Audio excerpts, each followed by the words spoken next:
하나님, 저희들이 주님의 말씀 앞에 섭니다. 하나님 앞에 선 우리가 어떠한 죄인인지를 깨달아 알게 하시고 죄인들에게 찾아오신 그 놀라운 주님의 은혜와 사랑을 더 깊이 깨달아 알아감으로 우리의 삶이 그 사랑을 나타내며 그 은혜의 부유함을 우리 이웃들에게 흘려보내는 삶 되게 하여 주시옵소서. 성령 하나님께서 이 밤에 깨닫게 하시고 또 이 진리의 말씀을 우리의 마음 가운데 두셔서 이 말씀을 지키며 보존하며 수호하는 사람들로 살아가게 하여 주시옵소서. 예수 그리스도의 이름으로 기도드리옵나이다. 아멘. 자, 오늘 로마서 3장입니다. 우리 3장 1절부터 20절까지의 말씀, 우리 제가 한 절 읽고 여러분들이 한 절 읽고 봉독하겠습니다. 로마서 3장 1절부터 20절까지입니다. 그런즉 유대인의 나음이 무엇이며 할례의 유익이 무엇이냐?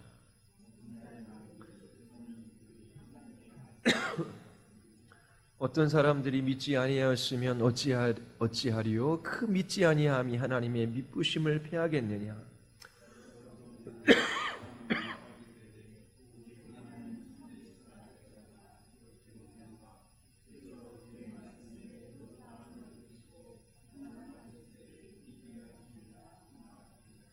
그러나 우리 불의가 하나님의 의를 드러나게 하면 무슨 말 하리요? 내가 사람의 말하는 대로 말하노니 진리를 내리시는 하나님, 진노를 내리시는 하나님이 불의하시냐?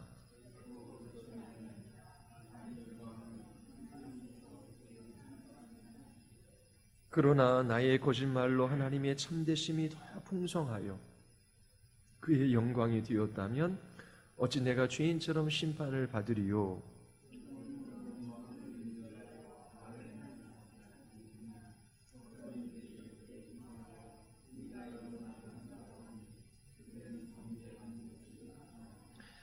그러면 어떠하랴? 우리는 나으랴? 결코 아니라 유대인이나 헬라인이나 다 죄 아래 있다고 우리가 이미 선언하였느니라. 깨닫는 자도 없고 하나님을 찾는 자도 없고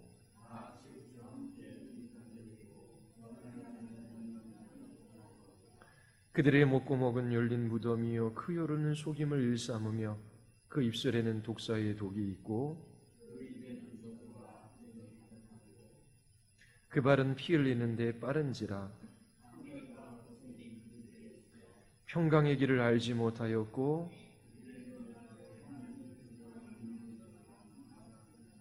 우리가 알거니와 무릇 율법이 말하는 바는 율법 아래 있는 자들에게 말하는 것이니 이는 모든 입을 막고 온 세상으로 하나님의 심판 아래 있게 하려 함이라.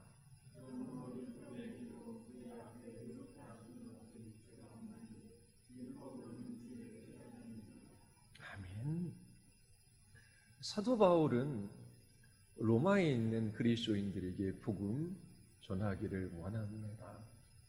로마서는 로마에 있는 그리스도인들에게 바울이 전하는 복음이지요. 로마서 1장 16절부터 16절에서 사도 바울은 복음을 간략하게 정의했습니다. 그리고 왜 이 복음이 모든 사람에게 필요한가 논증을 하지요. 모든 사람이 죄 아래 있기 때문입니다. 그 죄의 지배 아래 죽을 수밖에 없고 하나님의 진노와 심판 가운데 멸망당할 수밖에 없기 때문에 그렇습니다. 이방인도 유대인도 마찬가지이지요. 그러나 유대인은 하나님의 언약의 말씀을 받았습니다. 그리고 그 언약 백성의 표로 할례도 받았지요. 그러나 그 하나님의 말씀이, 그 할례가 유대인들을 구원하지 못한다라고 바울이 논증을 했습니다. 그들이 말씀을 맡았다라고 하는 것이 하나님께서 그들에게 찾아오셔서 약속해 주셨다라고 하는 것이 하나님께서 그들에게 그 언약의 표로 할례를 주셨다라고 하는 것이 그들을 구원해 주지는 못한다라고 바울은 분명히 말했습니다. 이방인이나 유대인이나 모두 죄인이며 하나님의 진노와 심판 아래 있지요. 그러면 이제 이렇게 질문하는 사람이 있습니다. 그러면 하나님께 택함을 받고 그렇게 하나님의 백성이라 일컬음을 받았던 이 유대인의 이점, 이 유대인의 특권, 이 유대인의 유익이 무엇이냐라고 반문을 하는 것입니다. 로마서 3장 1절 같이 한번 읽어볼까요? 그런즉 유대인의 나음이 무엇이며 할례의 유익이 무엇이냐? 누군가 이런 질문을 할 것을 예상하고 바울이 그 질문을 던진 후 그 질문에 답하고자 하는 거예요. 자, 이방인들은 하나님께서 창조하신 세계 또 인간의 마음 안에 하나님을 알만한 것을 주셨지만 하나님께 감사하지도 않고 하나님을 하나님으로 인정하지도 않아요. 하나님께 영광을 돌리지도 않아요. 하나님이 만드신 그 피조물을 우상으로 섬기며 살아가요. 그러나 유대인들은 하나님께서 찾아오셔서 그들에게 하나님 자신을 나타내어 보여주셨고 그들과 언약을 맺으셨어요. 그 언약의 표로 할례도 주셨어요. 그런데 사도 바울은 하나님께서 행위대로 판단하신다. 너희들이 율법을 가지고 있고 할례를 받았다라고 하는 것이 너희들의 구원을 보장해 주지 못한다.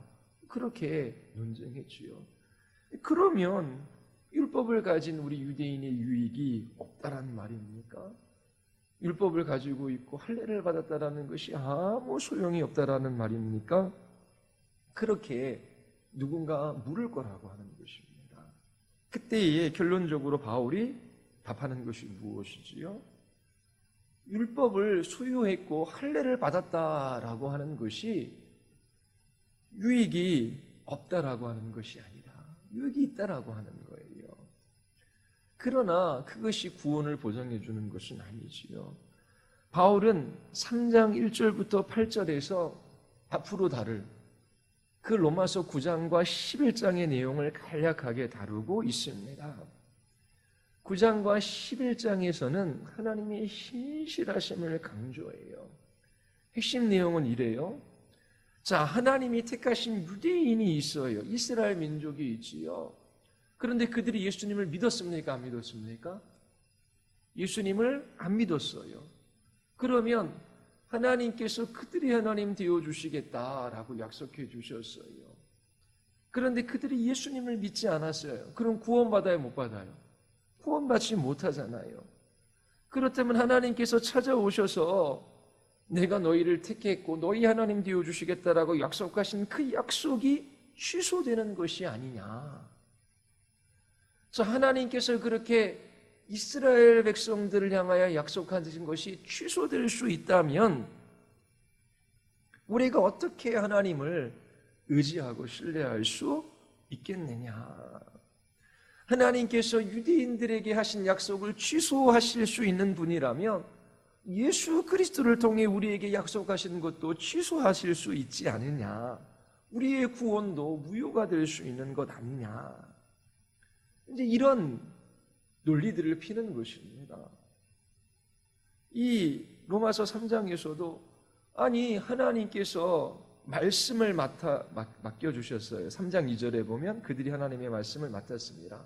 이 말씀이라고 하는 것은 하나님의 약속이라고 하는 말로 번역해도 괜찮아요. 하나님께서 그들에게 언약, 약속해 주셨지요. 너희는 내 백성이다. 내가 너희 하나님 되어주실 것이다. 그리고 이스라엘 백성들도 하나님 앞에 하나님이 우리 하나님이십니다. 우리는 하나님의 백성입니다. 우리는 하나님의 통치에 순종하며 살아가겠습니다. 그 언약을 맺고 그들의 몸에 할례를 받았어요. 하나님은 신실하게 이스라엘 하나님 되어주시겠다라고 했고 이스라엘 백성들은 하나님의 말씀에 순종하며 살아가겠다라고 약속했어요. 자, 그런데 지금 이스라엘에게도 하나님의 심판과 진노가 있다라고 하는 것입니다. 그러면 하나님, 우리 하나님 되어주시겠다라고 하는 약속은 그것은 가짜입니까? 우리에게 약속을 주셨고 그 약속의 표로 할례도 주셨는데 이게 아무런 소용이 없다는 말입니까? 그렇게 질문하는 거예요. 그런데 사도 바울은 하나님의 약속은 반드시 이루어진다. 하나님은 언제나 신실하시다. 그분의 선택에는 후회가 없으시다. 하나님의 말씀은 절대로 실패하지 않는다라고 하는 것을 9장서부터 11장까지 이제 이야기를 합니다. 자, 3장 2절도 보십시오. 범사에 많으니, 아니 우리가 약속의 말씀을 가지고 있고, 그리고 하나님이 우리 하나님 되어주시고 또 우리는 하나님의 백성이어서 하나님께 순종하겠다라는 그 언약의 표로 할례도 받았는데 그게 아무 소용이 없습니까? 아니다. 범사에 유익이 많다. 우선 그들이 하나님의 말씀을 맡았습니다. 자, 하나님의 말씀을 맡았다라고 하는 것이 엄청난 특권이며 유익이 있다라고 사도 바울은 말하고 있어요. 자, 하나님께서 아브라함을 택하셨어요. 그리고 그 아브라함과 그의 후손들에게 찾아오셔서 하나님이 누구이신지를 알려주셨어요. 하나님께서 그들에게 말씀해 주셨습니다. 엄청난 특권이지요. 이 아브라함의 후손이 아닌 다른 이방 민족들은 다 우상을 섬기고 살았어요. 제가 저쪽 정선, 삼척, 봉화 그 산골짜기 전도하러 다닌 적이 있었는데 그때에도 여전히 산신을 섬기는 마을이 있어요. 바닷가에 가면은 또 바다신을 섬기지요. 아니, 산에 있는 산신령, 그 산의 신이 그 마을 사람들에게 뭘 말을 합니까? 아니면 약속을 지킬 수 있는 힘이 있습니까? 아니면 뭐 능력이 있습니까? 그 우상이고 아무것도 아닌 것이잖아요. 그런데 하나님께서 이스라엘 백성들에게 찾아오셔서 그 크신 능력을 행하심으로 또 하나님께서 선지자 모세를 통하여 하나님이 말씀을 그들에게 주셨어요. 모든 이방 민족은 어둠 가운데 있었습니다. 우상을 섬겼지만 그 우상이 무엇을 말해주거나 그들에게 진리의 빛을 비춰준 적이 없어요. 그러나 이스라엘 백성들은 하나님께서 하나님 자신을 그들에게 나타내어 보여주시고 찾아오셔서 약속하셨어요. 그리고 어떻게 하나님의 백성들이 살아가야 할지 그들에게 구체적으로 또 하나님께서 계명을 주셨지요. 자, 그런데 이 이스라엘 백성들, 유대인들은 실패했어요. 그 하나님의 말씀을 따라 순종하며 살아가지 않았어요. 하나님께서 그들의 행위로 보응하시겠다라고 하는 거예요. 그렇다고 해서 그들에게 말씀을 맡긴 것이 아무런 유익이 없었던 것은 아니라고 하는 것입니다. 오늘날에 하나님께서 이 교회에 하나님의 말씀을 맡기셔요. 교회는 하나님의 말씀을 지키고 보존하고 수호할 책임이 있는 것입니다. 주의 말씀은 우리의 발의 등이에요. 우리의 인생의 빛입니다. 우리가 말씀을 펴서 읽으면 하나님께서 우리에게 하나님이 누구이며 우리는 어떠한 존재이고 하나님 앞에 어떻게 살아가야 할지 다 말씀해 주셔요. 하나님의 음성 듣기를 원하십니까? 하나님의 인도하심 받기를 원하십니까? 말씀을 펴서 읽으면 돼요. 그리고 그 말씀이 풀어헤쳐지는 설교를 들으면 돼요. 우리의 발이 등이 되고 빛이 되어 그 말씀이 우리를 이끌어가요. 얼마나 복된 것입니까? 그러나 세상 사람들은 우리가 어디로부터 왔는지, 어디로 가는지, 어떻게 살아가야 할지 아무것도 알지 못한 채 어둠 가운데 행하고 있는 거예요. 우리에게 이처럼 말씀을 주신 것, 그것은 엄청난 특권과 유익이지요. 그러면 그 말씀을 보존하고 그 말씀을 수호하며 살아가야 돼요. 그럼 어떻게 해야겠습니까? 세상도 세상의 정신이나 가치나 사상이 있어요. 세상에 지혜가 있지요. 인생은 이런 것이고 이렇게 살아가야지 행복할 수 있어. 그런데 그리스도인들은 하나님께서 말씀을 맡겨주셨어요. 그러면 이 성경의 사상, 이것이 우리의 사상이 되어야 하는 것이지요. 날마다 하나님의 말씀을 전제로 그 말씀을 기반으로 사고하는 거예요. 이것이 하나님의 말씀을 수호하며 지키며 보존하며 살아가는 사람들의 삶의 태도입니다. 하나님, 저의 생각에 저의 말이 저의 행위가 이 말씀을 따라 되어주기를 원하나이다. 이 말씀을 따라 사고하는 것이 돼야 돼요. 그리고 이 말씀을 따라 생각할 뿐만 아니라 그 말씀을 지키며 살아갈 때에 그 말씀을 우리는 보존하는 역할을 감당을 하는 것이지요. 그리고 부지런히 이 말씀을 우리의 자손들에게 또 우리 이웃들에게 전하는 그 사명을 우리에게 맡기셨어요. 자, 이스라엘 백성들에게 하나님께서 찾아오셔서 하나님 자신을 나타내 보여주시고 그들에게 약속의 말씀을 주셨어요. 율법을 주셨어요. 엄청난 특권과 유익입니다. 그런데 그들은 그 하나님의 말씀을 맡았지만 그 말씀을 따라 사고하고 그 말씀을 따라 행동하고 그 말씀을 바르게 전하는 그 사명을 감당하지 못한 거예요. 그들은 하나님의 말씀과 상관없이 살아갔어요. 그 행위를 따라 하나님께서 이스라엘 백성들을 심판하시겠다라고 말씀하신 것입니다. 자, 그러면서 3장 3절 보십시오. 어떤 자들이 믿지 아니하였으면, 자, 유대인들이 믿지 아니하였으면 그 믿지 아니함이 하나님의 믿부심을 패하겠느냐? 자, 이 유대인들 가운데 신실하지 못한 사람, 그 하나님의 말씀을 따라 순종하며 살아가지 못한 사람, 그런 사람들이 있지요. 그들이 그렇게 신실하지 못했다라고 해서 하나님의 신실하심이 무너지는 것은 아니다. 하나님의 신실하심이 없어지겠느냐? 그렇지 않다라고 하는 거예요.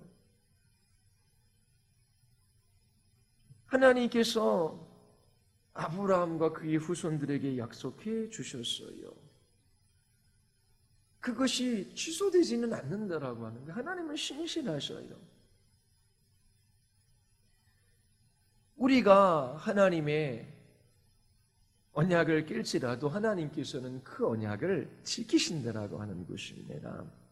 유대인들이 율법을 지키는 데에 실패했어요. 그렇다고 해서 하나님의 신실하심이 없어지는 것이 아니라고 하는 것입니다. 하나님께서 이스라엘 백성들을 택하셨어요. 하나님의 선택은 잘못된 것이 아닙니다. 하나님은 신실하지 못한 이 유대인의 삶 속에서도 하나님의 방법으로 모든 사람을 구원할 수 있는 그 길을 준비하시고 열어놓으셨기 때문이지요. 하나님은 이 유대 민족을 속에서 메시아가 오실 길을 준비하셨어요. 예수 그리스도를 통해 구원하실 길을 준비하셨지요. 구원이 유대인의 역사와 연결되어져 있습니다. 자, 그러면서 바울 자신은 자신의 논리를 증명하기 위하여 구역성경의 예를 들어요. 그것이 4절입니다. 4절 한번 같이 한번 읽어보겠습니다. 다 같이 시작.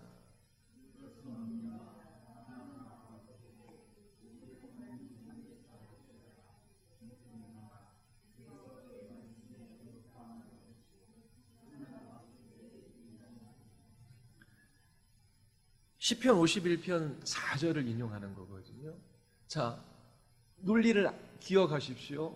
뭐라고 이야기합니까? 지금 이 로마에 있는 그리스도인들, 유대인 된 사람이 이렇게 말할 수 있더라고요. 아니, 그러면 우리가 하나님의 말씀을 맡았고 할례 받은 거 그거 아무런 유익 특권이 없단 말입니까? 아니다, 많다.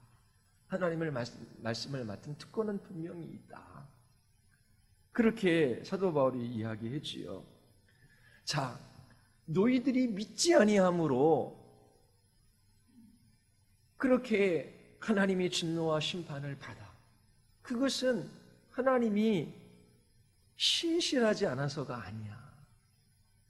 너희들이 하나님의 약속의 말씀을 따라 신실하게 살아가지 않은 것이 하나님의 신실하심을 없애는 것은 아니야. 그 얘기하는 거잖아요. 그렇죠? 그러면서 이 다윗의 시를 인용하는 것입니다.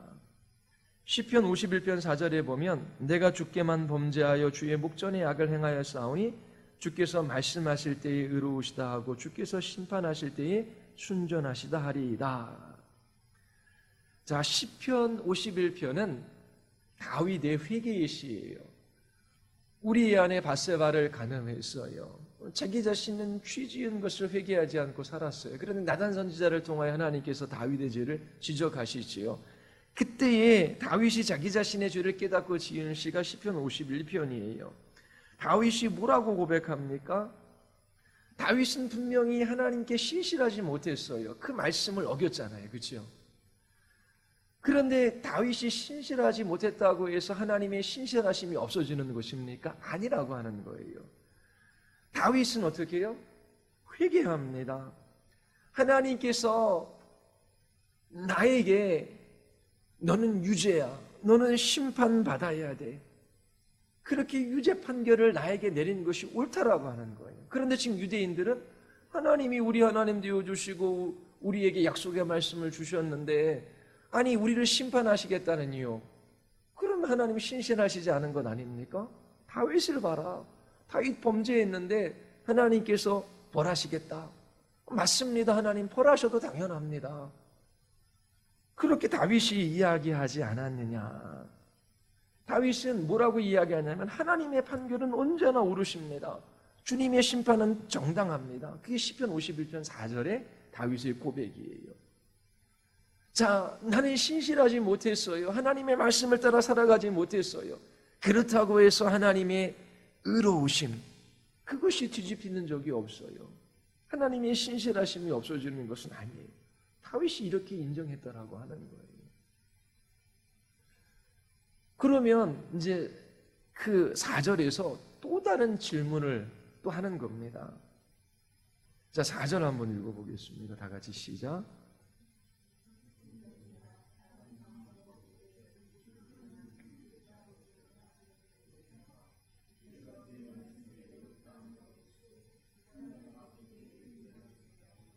예, 그리고 우리 5절. 그러나 우리 불의가 하나님의 의를 드러내게 하면 무슨 말 하리요? 내가 사람의 말하는 대로 말하노니 진노를 내리신 하나님이 불의하시느냐?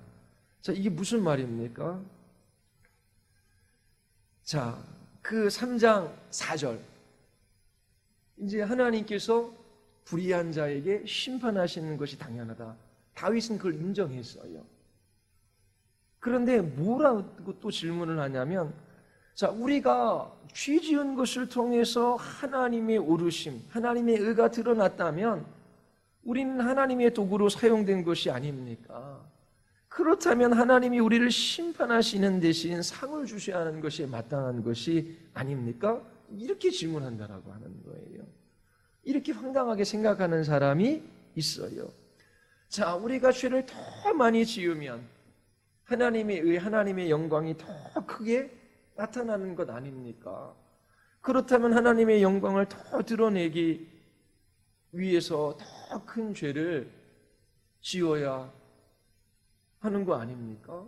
그래서 더 큰 죄를 짓자, 그렇게 생각하는 사람이 있다라고 하는 것입니다. 자, 한 사람이 복수심에 불타요.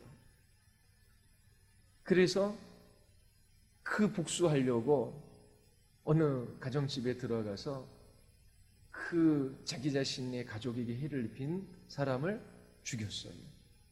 그런데 알고 보니까 다른 가정집이에요. 범죄자로 붙들려 들어갔습니다. 그런데 이 사람이 하나님을 믿고 회개하게 돼요. 그러면서 이와 같은 죄인도 하나님께서 은혜 베풀어 주시는구나. 이와 같이 극악무도한 사람도 이렇게 구원받는구나. 하나님의 은혜가 이렇게 크게 나타나잖아요. 그렇죠? 그러면 하나님의 의, 그 하나님의 의가 그렇게 죄인들을 통해서 크게 나타나면, 더 많이 죄를 지으면 그 하나님의 의가 더 크게 나타나고 그 하나님의 은혜가 더 크게 나타날 거 아니냐. 그러면 우리가 하나님의 은혜를 더하려고 죄를 더 많이 짓자. 그런 사람이 나타난다라고 하는 것입니다. 바울이 뭐라고 합니까? 3장 6절에서 결코 그렇지 아니하니라. 그러면서 7절로 나의 거짓말로 하나님의 참되심이 더 풍성하여 그의 영광이 되었다면 어찌 내가 죄인처럼 심판을 받으리요. 나의 거짓말, 나의 죄로 하나님의 참되심, 의로우심이 풍성하여 하나님께서 영광을 받았다면 내가 왜 죄인으로 심판받아야 하느냐? 내 죄가 하나님의 영광을 나타냈는데. 그러면서 8절 그러면 선을 이루기 위하여 악을 행하자 하지 아니하겠느냐? 이런 사람이 있더라고 하는 거예요. 자, 하나님의 선, 하나님의 의, 하나님의 영광을 위하여 우리는 악한 일을 하자. 말도 안 되는 거잖아요. 그렇죠? 근데 이렇게 비방하는 사람들이 있다라고 하는 것입니다. 왜냐하면 사도 바울이 은혜의 복음을 전했기 때문에 그래요. 율법에서 자유케 하는 복음, 율법을 따라 구원받는 것이 하나님께서 우리에게 은혜로 구원하신다. 그러면 내가 많은 죄를 지으면 하나님의 은혜가 더 크게 드러나는 것이고 그럼 하나님께 영광을 돌릴 테니까 죄를 짓자. 그렇게 반문하는 사람이 있다라고 하는 것입니다. 그게 말도 안 된다라고 하는 거예요. 바울이 강조하는 것은 자기 자신의 행위에 대하여 책임을 져야 한다라고 하는 것입니다. 그 불순종하는 그 삶에 있어서 그 누구도 핑계댈 수 없다라고 하는 거예요. 결코 심판을 피할 수 없다라고 하는 것이지요. 그러면서 9절에서 결론을 내립니다. 뭐라고 결론을 내립니까? 다 같이 시작.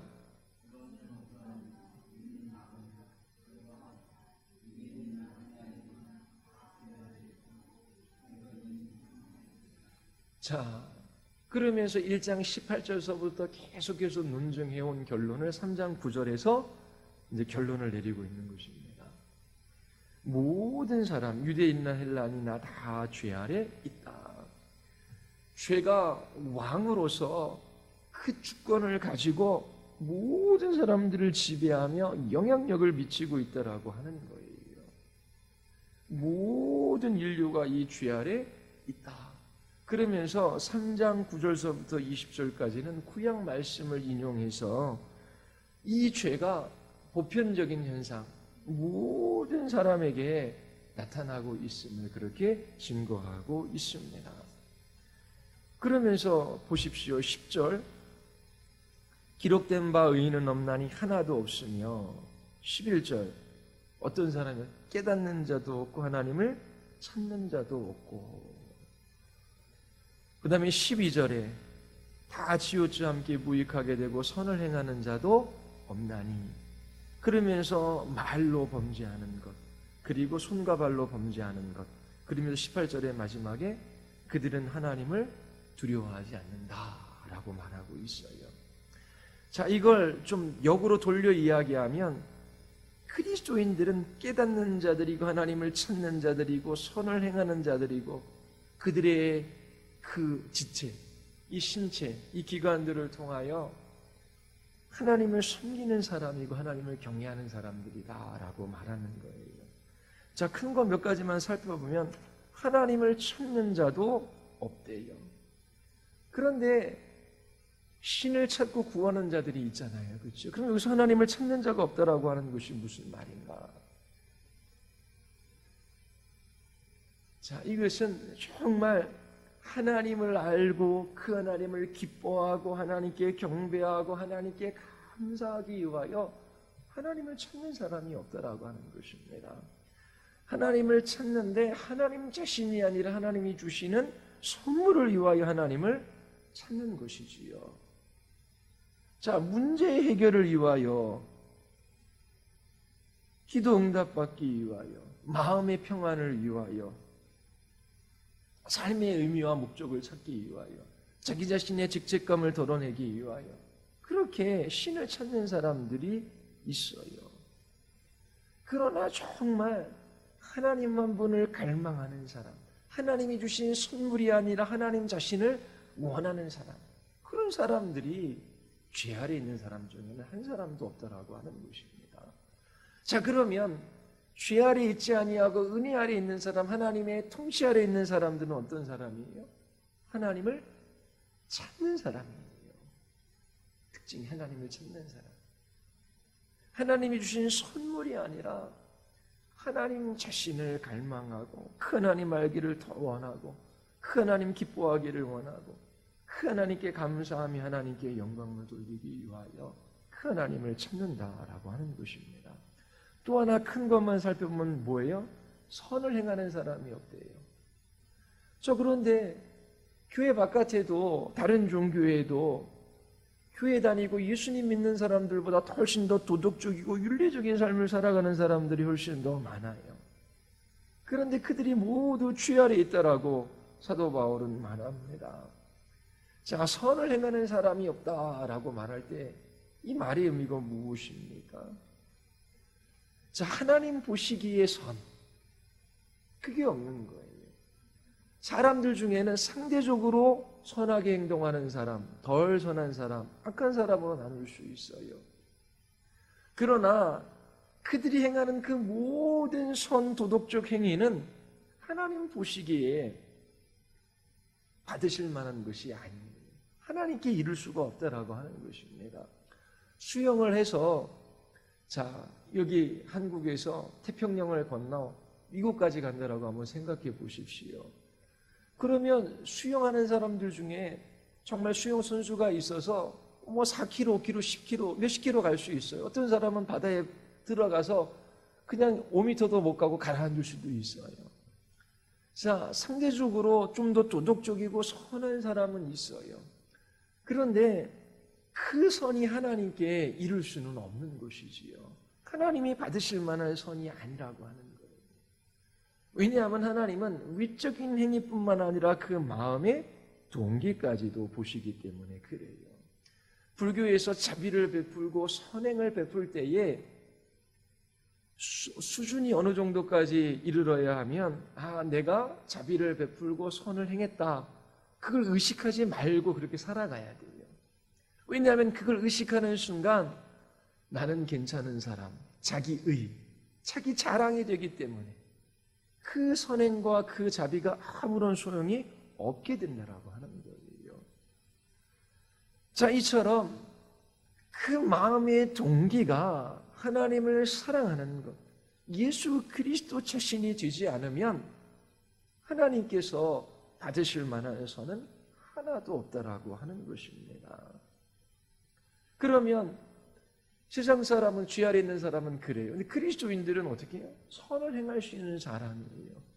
외적인 행위에서도 그렇고 그 내면적인 동기에서도 그렇고 사람들 눈앞에서가 아니라 하나님이 이처럼 사랑하셨기에 하나님께서 우리에게 은혜를 베풀어 주셨기에 그 하나님 자신이, 예수님 자신이 목적이 되고 동기가 되어 이것을 행하고 이것을 행하지 않는 사람이 되었다라고 하는 것입니다.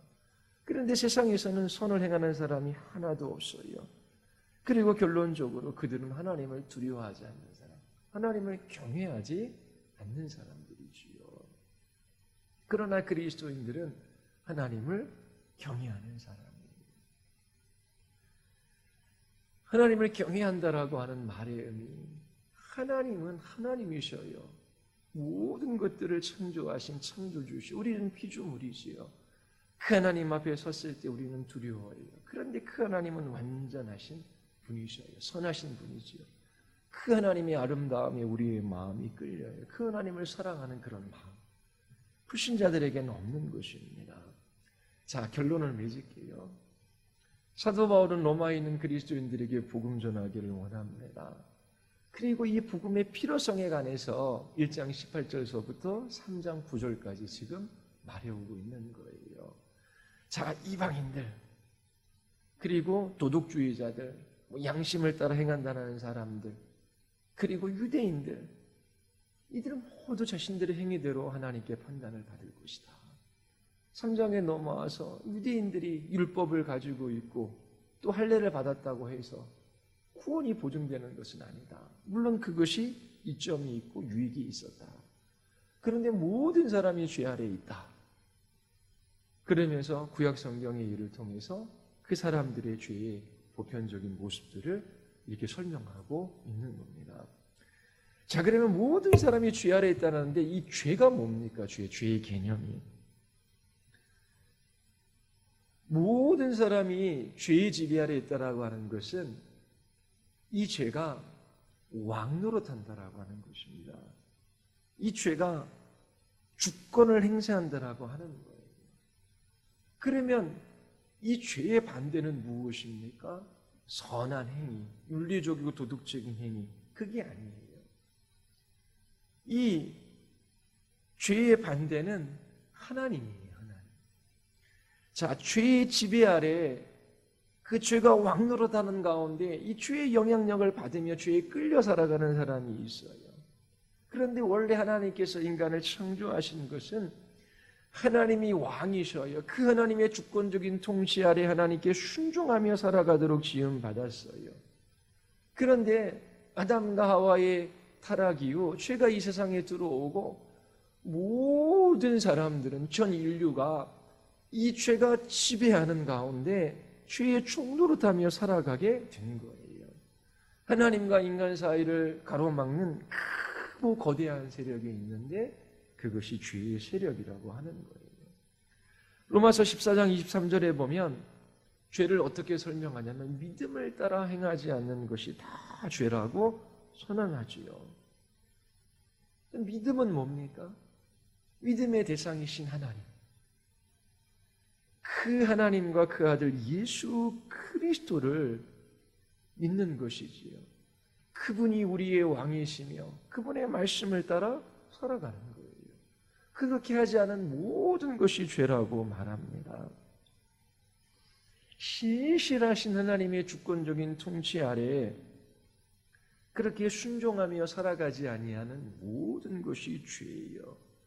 자, 그러면 예수님을 믿는다라고 하는 것은 이처럼 죄가 왕노릇하는 이 죄의 지배 아래 살아가다가 예수 그리스도를 통하여 이제 하나님의 주권적인 그 은혜의 통치 아래로 옮겨졌다라고 하는 것입니다.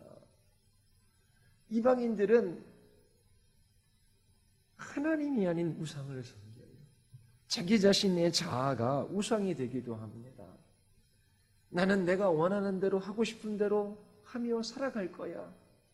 그러면서 방탕한 삶을 살아가기도 하고 아니면 자기가 원하는 그 모든 것들을 행하며 살아가요.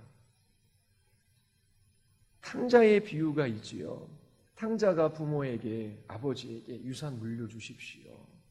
원래 유산은 그 아버지가 자녀들에게 물려주는데 그 부모가 돌아가셨을 때 그 자녀가 유산을 물려받는 거잖아요. 그리고 그 유산 자체도 뭐 돈 얼마가 아니라 땅이에요, 땅. 그러면 땅은 그 가정이 기업이거든요. 그런데 아버지가 살아계셨는데 그 기업을 잘라서 나한테 달라라고 하는 거예요. 그러면 그 가족의 생명이 위협받는 일이거든요. 그리고 아버지를 모욕하는 일이죠. 나는 내 마음대로 살아가겠다. 그러면서 그 자원을 가지고 자기가 원하는 대로 다 삶을 살아가요. 그런데 그처럼 이 땅에 있는 것, 자기 자신이나 아니면 물질이나 그런 것들을 의지하며 사랑하며 살아가는 사람들은 결국 그 우상을 닮아가게 되고 사람들과의 관계도 다 파괴되어지고 말지요. 그리고 또 한 부류의 사람들은 도덕주의자, 양심을 따라 살아가는 사람, 종교적인 열심이 있는 사람들이지요. 그 탕자의 비유에 보면은 그 형이 나와요. 형은 어떤 사람이었습니까? 집에 머무르면서 그 아버지의 말에 순종하며 살았던 사람이에요. 그런데 동생이 돌아오자 화를 내요. 그 잔치에 참여하지 않겠대요. 왜냐하면 나머지 남겨진 재산은 자기의 것인데 그 아버지가 그것을 가지고 어떻게 해요? 이 동생에게 소를 잡고 그리고 잔치를 열어줘요. 그러니까 이 형도 그렇게 아버지의 말씀을 따라 순종하며 살아갔는데 왜 나한테는 잔치 한번 열어주지 않고 그리고 나에게 남겨질 유산인데 왜 동생에게 쓰냐. 그러니까 이 말씀을 지키며 아버지께 순종했다라고 말하는 이 형도 결국은 그 아버지 자신, 하나님 자신이 아닌 그 하나님이 주시는 선물에 더 큰 관심이 있었던 것이지요. 자, 이처럼 자기 자신의 행위를 의지하고 그리고 그것을 따라 구원을 얻어보려고 하는 사람도 있어요. 그런데 이 모든 사람들이 좀 양심을 따라 도덕주의적인 삶을 살아가든지 자기 자신이 원하고 하고 싶은 대로 마음껏 살아가는 방탕한 삶을 살아가든지 상관없이 다 죄의 지배 아래에 있는 거예요. 자, 죄가 왕노릇하며 사람들을 파멸과 멸망으로 이끌어갑니다. 그렇다면 어떻게 우리는 이 죄의 지배 아래에서 구원받을 수 있겠느냐? 이것이 3장 21절에서부터 나오는 것입니다. 다음 주에 우리가 살펴보도록 하겠습니다. 하나님이 베풀어 주신 구원의 은혜에 감사하지 못하는 이유, 구원받은 것이 얼마나 복된지 알지 못하는 것은 우리가 얼마나 소망 없는 죄인인지를 깨닫지 못했기 때문이에요. 그래서 사도 바울은 이 로마에 있는 그리스도인들에게 모든 사람이 죄의 지배 아래 종노릇하며 비참한 삶을 살아갔던 인생임을 소개하며 다시금 이와 같은 죄인들을 구원하신 그 하나님의 은혜가 얼마나 큰지를 소개하고자 하는 것입니다. 우리에게 하나님께서 구원의 은혜를 베풀어 주셨어요. 그리고 우리에게 말씀을 맡겨 주셨습니다. 여러분들이 참으로 구원받은 그 은혜가 얼마나 크고 위대한지를 더 깊이 깨달아 알아 그 은혜의 영광을 찬양하며 살아갈 수 있게 되기를 바랍니다. 우리 기도하시겠습니다.